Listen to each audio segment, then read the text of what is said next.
A few weeks ago, we read an article by Patrick Dilley entitled 20th Century Post-Secondary Practices and Policies to Control Gay Students, which talked about the history of LGBT+ student oppression on campuses and how it has changed over time. The article opened with a mention of Matthew Shepard, a student at the University of Wyoming who was brutally murdered for being gay. I decided to look into this tragedy in more detail and talk a bit about what we can learn from this horrible event. I'd like to begin with a little background on Matthew and his life before the tragedy. Matthew was a Wyoming native who later lived in Saudi Arabia and Switzerland during his childhood before returning to Wyoming in the late 1990s to pursue a degree in political science at the University of Wyoming. While there, Matthew was an active member of the recognized student LGBTA organization. In fact, on the day of his death, Matthew had met with the group to organize the Gay Awareness Week events that they had been planning for months. On the night of October 7, 1998, Matthew left the meeting with the LGBTA group to head to the local bar. While there, he met two men named Aaron McKinney and Russell Henderson. These men convinced Matthew that they were gay too and wanted to get to know him better. They lured Matthew to a remote part of Laramie where they revealed their true intention. They weren't gay, but were fiercely homophobic. They proceeded to tie Matthew up to a cattle fence, seen here, and, using the butt of a pistol, beat Matthew until he was unconscious and left him to die in the cold night. The following evening, a mountain biker found Matthew still alive but unresponsive, and police were called to the scene. Matthew was rushed to a large hospital in the area, where he succumbed to his injuries 6 days later. Matthew's murderers, Aaron and Russell, were both arrested shortly after the incident and given 2 consecutive life sentences each. They were not charged with a hate crime, as Wyoming didn't have legislation for hate crimes until almost 20 years after Matthew's death. News of Matthew's initial critical condition and subsequent death rocked the Laramie community. The university's responses during the week following the tragedy included vigils and memorials organized by the crisis intervention team.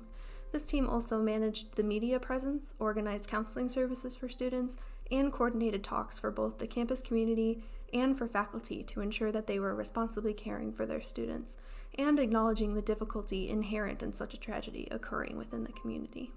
In my research, I found an article written by one of the chairs of the crisis response team only a few months after Matthew's death. The piece details the university's responses closely following the tragedy, but hardly mentions future plans to ensure another hate crime like this one doesn't happen again. While the article is powerful and paints the university in a good light, and I do believe that they did a good job, it doesn't do enough to clarify the concrete steps that they will take to learn and grow. As the article we read for class discusses, though, the recognition and support of open LGBT+ student organizations by universities was still relatively new in 1998 when Matthew was murdered. The response made by the university was one of compassion and sympathy, which centered around the reassurance that the campus was a hate-free and violence-free space, and that the actions of Aaron McKinney and Russell Henderson were not indicative of the campus climate. But this sort of distancing, which is praised in the article by the crisis team chair, was done intentionally.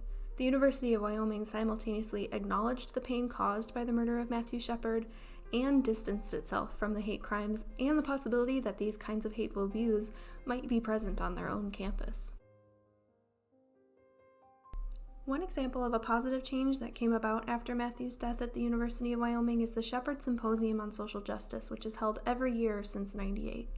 Additionally, the Matthew Shepard Foundation, which was formed by Matthew's parents following his death, works to enhance social justice and equity of all people. Their mission statement is to, quote, amplify the story of Matthew Shepard to inspire individuals, organizations, and communities to embrace the dignity and equality of all people.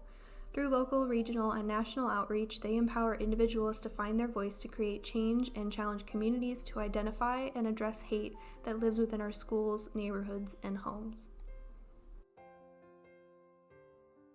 I believe that there is a lot we can learn from this event and the University of Wyoming's response. While the death of Matthew Shepard was a truly horrific tragedy that was, as it should have been, treated with sympathy, compassion, and solitude, it can also be extrapolated to incite change on college campuses. In my research, I found little information about the actual concrete impact on higher education specifically that resulted from Matthew's murder. It is my belief that the issue of hate is not to be distanced from institutional action.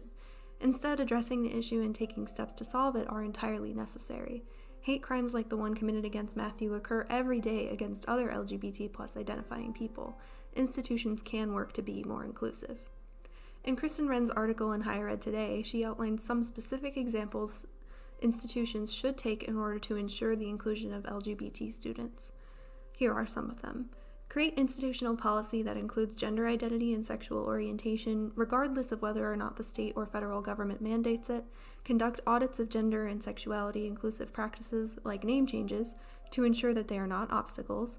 Establish a commission to oversee LGBT+ issues and inclusivity on campuses. Advocate that campus counseling and healthcare systems are inclusive. Include information about LGBT+ issues in orientation and trainings for faculty and staff, and make LGBT+ topics visible in the curriculum. Last but certainly not least, I want to address you all. I know it can feel like we have little or no say or impact on the institutions that we'll be working for as professionals shortly, but I urge you to think bigger. You can make a difference in the lives of LGBT+ students. If you learn anything from Matthew's story, it should be that hate exists everywhere, and it is not exclusive to rural undereducated communities or separate from institutions of higher education. It will be present on your campuses, whether explicit or covert. Take time to ensure that your institutions are working to better the lives of LGBT+ students. Ensure that you carry this story with you into your professional work and make a difference in the lives of our most vulnerable students. Thank you.